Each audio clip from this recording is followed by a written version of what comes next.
جیسے کہ باغ میں موجود پھول جس کی ہر پتی زبان جیسی نظر آتی ہے لیکن اسے بولنے کا اختیار نہیں، کیا میں وہ پھول ہوں جو خود کو بے زبان سمجھوں؟ نہیں، ایسا ہرگز نہیں ہوگا۔ میں کوئی پھول نہیں جو بے زبان ہے، میں انسان ہوں، اشرف المخلوقات ہوں، اس لیے میں بولوں گا۔ یا اللہ، یہی سمجھ بوجھ اور بولنے کی صلاحیت ہے جس نے مجھے تیرے سامنے بولنے کی جرت دی ہے۔ بے شک یہ بولنے کی طاقت تیری دی ہوئی ہے تاکہ میں تجھ سے مخاطب ہو سکوں۔ بے شک میرے منہ میں خاک، لیکن آج میں انسان تجھ سے شکوے کرنے والا ہوں، کیونکہ ایک تو ہی ہے جو شکوے سن کر مجھے معاف کرنے والا ہے۔ دل سے جو بات نکلتی ہے اثر رکھتی ہے،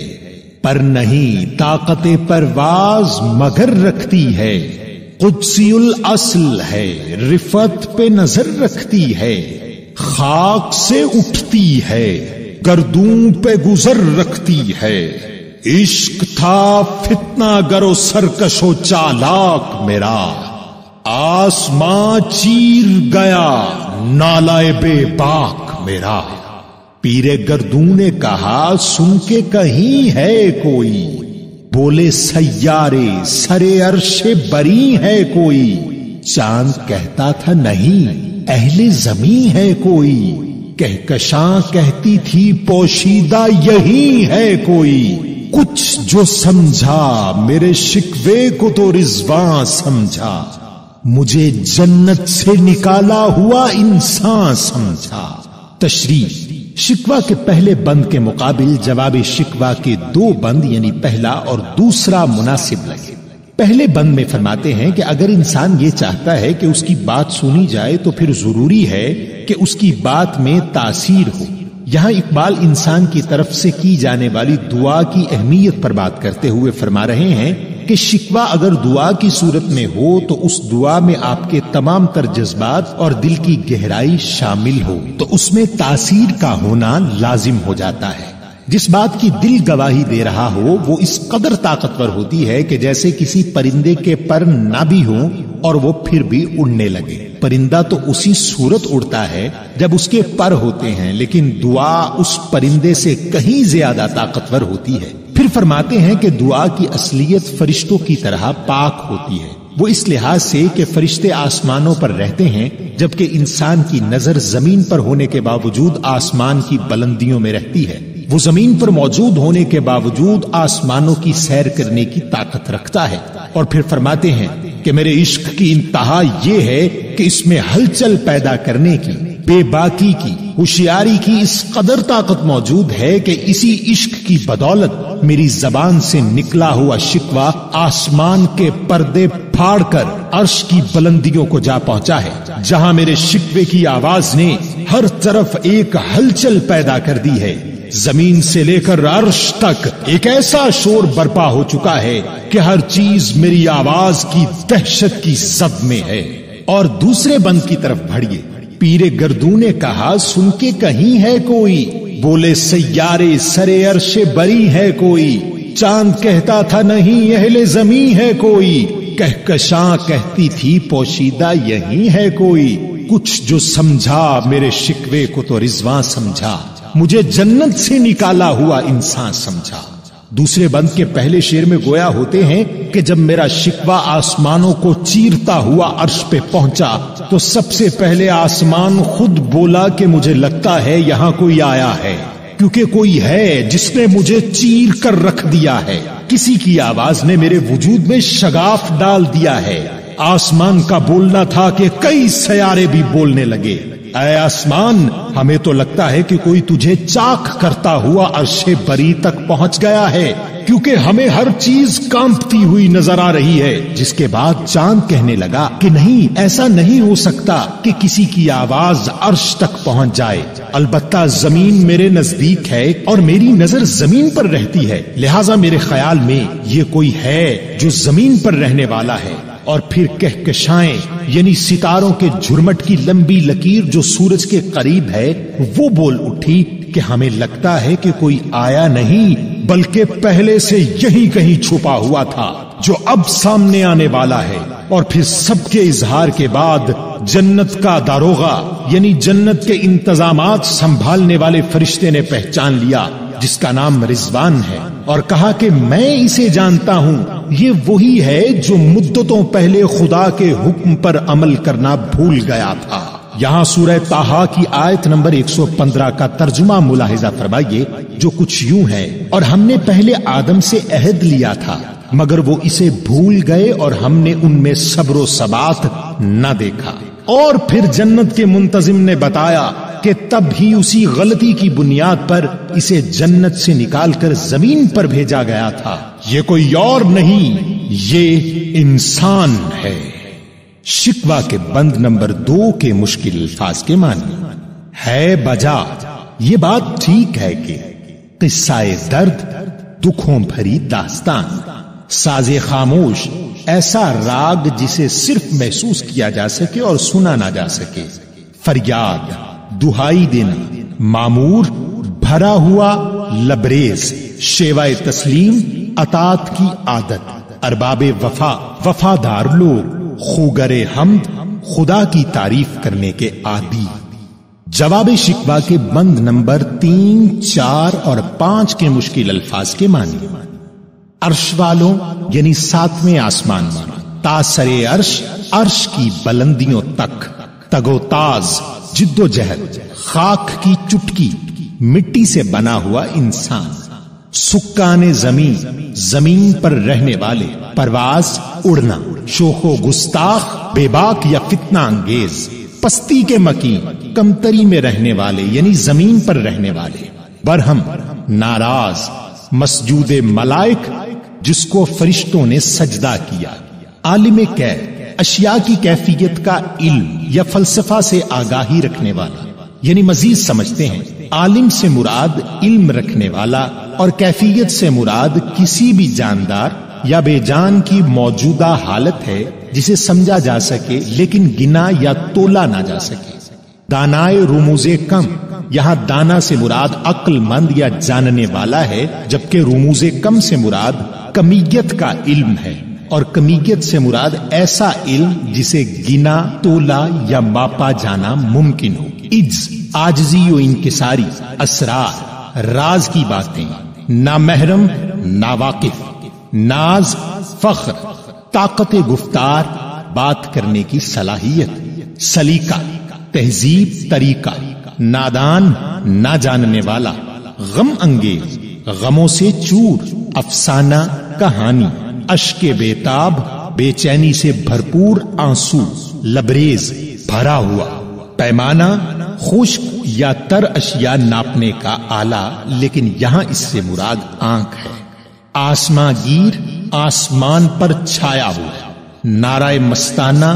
درویش فقیر کی صدا، شوخ زبان، بے خوف ہو کر بات کرنا، حسن ادا، خوبصورت انداز، ہم سخن، ہم کلام ہونا، بات کرنا، ہے بجا شیوائے تسلیم میں مشہور ہیں ہم، قصہ درد سناتے ہیں کہ مجبور ہیں ہم، ساز خاموش ہیں، فریاد سے معمور ہیں ہم، نالا آتا ہے اگر لب پہ تو معذور ہیں ہم، اے خدا شکوہ ارباب وفا بھی سن لے، خوگرے حمد سے تھوڑا سا گلا بھی سن لے۔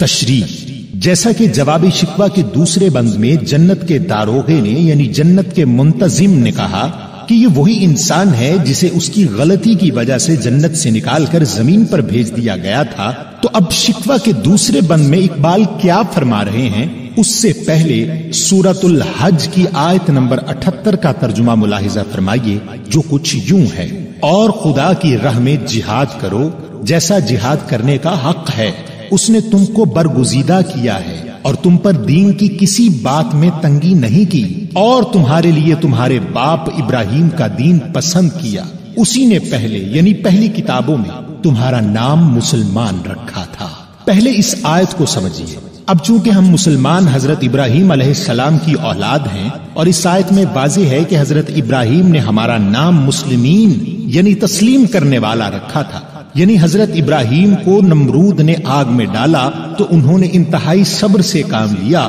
اور اسے اللہ کی رضا سمجھا، یعنی جو ہو رہا تھا اسے تسلیم کیا۔ اسی طرح باقی انبیاء کو دیکھیے، جیسے حضرت یوسف علیہ السلام کو ان کے بھائیوں نے کنویں میں پھینکا اور تب حضرت یوسف نے اسے خدا کی مرضی سمجھا، جیسے حضرت عیسیٰ علیہ السلام پر انہی کی امت یعنی بنی اسرائیل نے ان پر ظلم ڈھائے لیکن انہوں نے برداشت کیے، اور جیسے حضرت یعقوب نے اپنے بیٹے کی جدائی کے غم کو اللہ کی رضا سمجھ کر برداشت کیا، اور سورہ یوسف کی آیت نمبر 86 میں ذکر ہے، انہوں نے کہا میں اپنے غم کا اظہار خدا سے کرتا ہوں۔ یہ آیت حضرت یعقوب کے خدا سے اپنے غم کا شکوہ کرنے کا ثبوت دیتی ہے اور بتاتی ہے کہ حضرت یعقوب نے اسے اللہ کی رضا سمجھا اور تسلیم کیا، اور سب سے بڑھ کر حضور اقدس صلی اللہ علیہ وآلہ وسلم نے طائف کی وادی میں اہل کفار سے پتھر کھائے لیکن اسے بھی اللہ کی مرضی سمجھا اور ان کے لیے ہدایت کی دعا کی۔ اب شکوہ کے بند نمبر 2 کے اشعار دیکھیے جو ان آیات سے متاثر ہو کر لکھے گئے ہیں کہ ہے بجا شیوہ تسلیم میں مشہور ہیں ہم،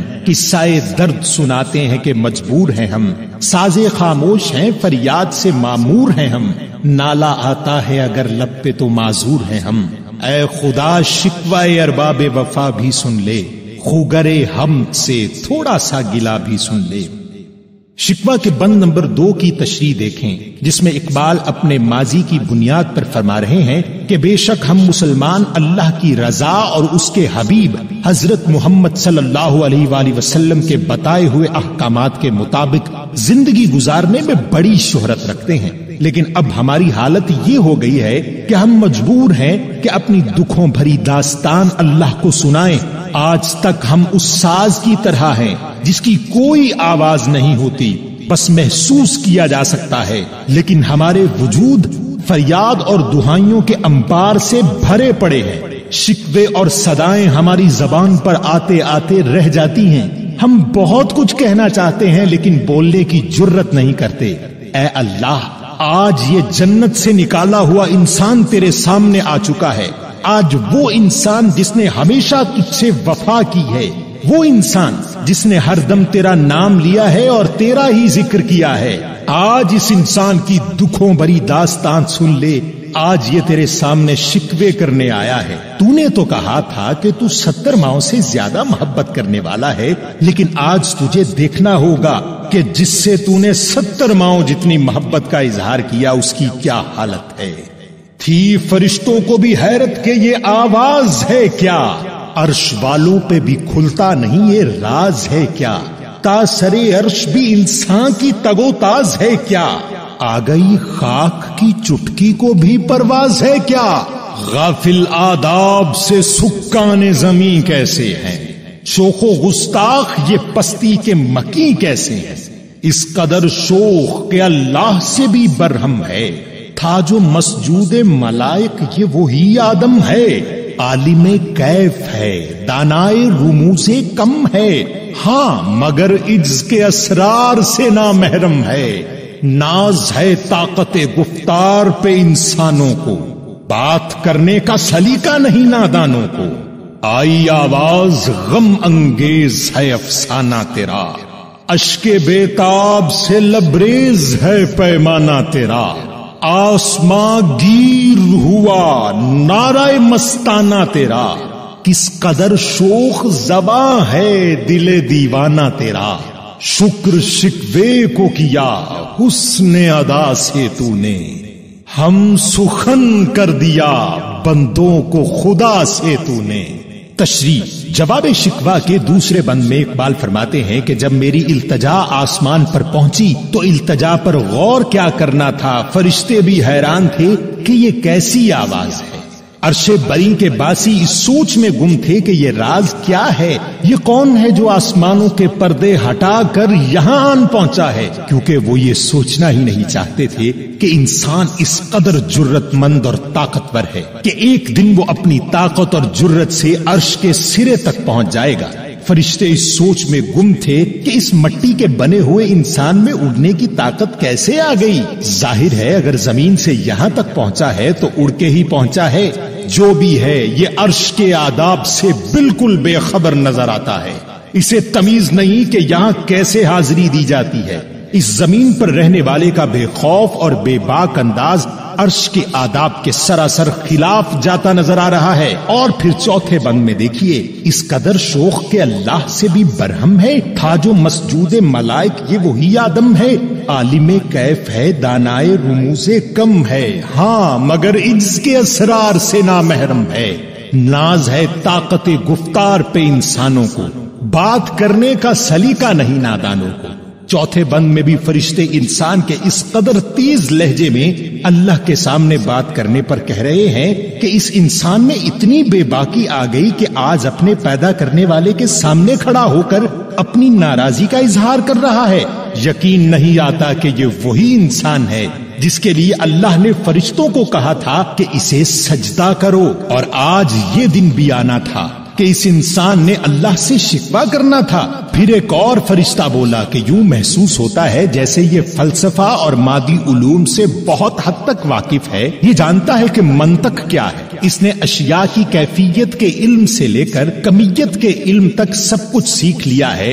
اور خود کو فلسفی کہلوانے لگا ہے۔ لیکن اس کے باوجود آج اس نے ثابت کر دیا ہے کہ رب ذوالجلال کی بارگاہ میں پیش ہونے کی اسے بالکل تمیز نہیں۔ عاجزی و انکساری سے تو بالکل ہی واقف نظر نہیں آتا۔ ہمیں لگتا ہے کہ اسے اپنے بات کرنے کی جرت پر بڑا ناز ہے، یہ سمجھتا ہے کہ میں انسان ہوں تو کچھ بھی کہہ سکتا ہوں۔ اصل بات تو یہ ہے کہ اتنی سمجھ بوجھ ہونے کے باوجود کہ اللہ سے بات کیسے کی جاتی ہے اس کو کچھ معلوم نہیں۔ آداب کیا ہوتے ہیں، تمیز کیا ہوتی ہے، یہ انسان تو بالکل نہیں جانتا۔ اور ایک ہم ہیں جو ہر دم خدا کی حمد و ثنا کرتے ہیں اور اس سے بے حد خوف کھاتے ہیں۔ سامعین، یہاں مجھے قرآن پاک کی سورہ بقرہ کی آیت نمبر 30 یاد آ گئی۔ اس آیت کا ترجمہ کچھ یوں ہے: اور وہ وقت یاد کرنے کے قابل ہے جب تمہارے پروردگار نے فرشتوں سے فرمایا کہ میں زمین میں اپنا نائب بنانے والا ہوں۔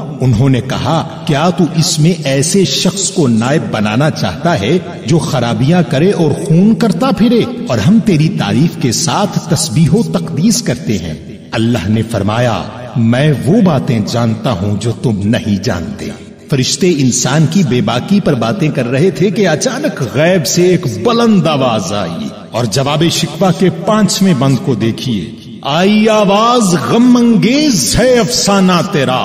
اشک بےتاب سے لبریز ہے پیمانہ تیرا، آسماں گیر ہوا نعرہ مستانہ تیرا، کس قدر شوخ زباں ہے دل دیوانہ تیرا، شکر شکوے کو کیا حسن ادا سے تو نے، ہم سخن کر دیا بندوں کو خدا سے تو نے۔ فرشتے انسان کی بے باکی پر باتیں کر رہے تھے کہ اچانک غیب سے ایک بلند آواز آئی، جس کو سنتے ہی تمام فرشتے سہم گئے اور خاموش ہو گئے۔ یہ آواز اللہ کی تھی۔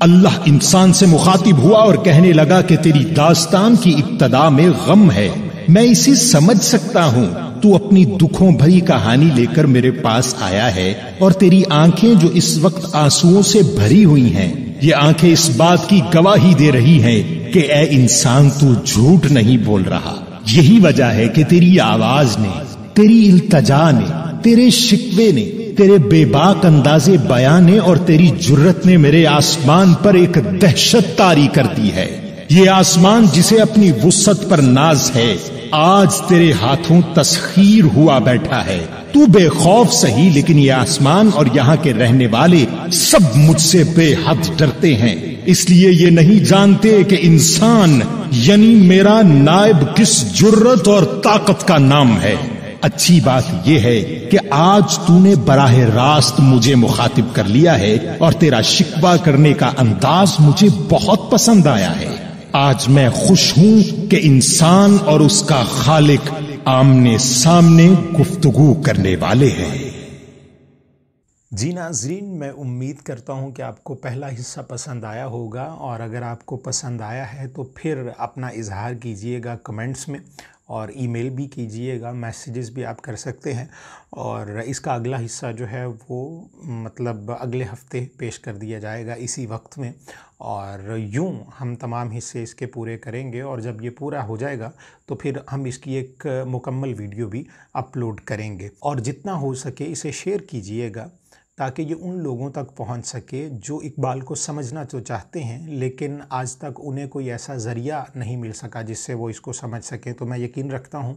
کہ جتنی آسانی آپ کے لیے پیدا کی جا سکتی ہے اتنی آسانی اس نظم میں ہی نہیں بلکہ اقبال کے باقی کلام میں بھی پیش کی جائے گی۔ اجازت دیجیے، اللہ نگہبان۔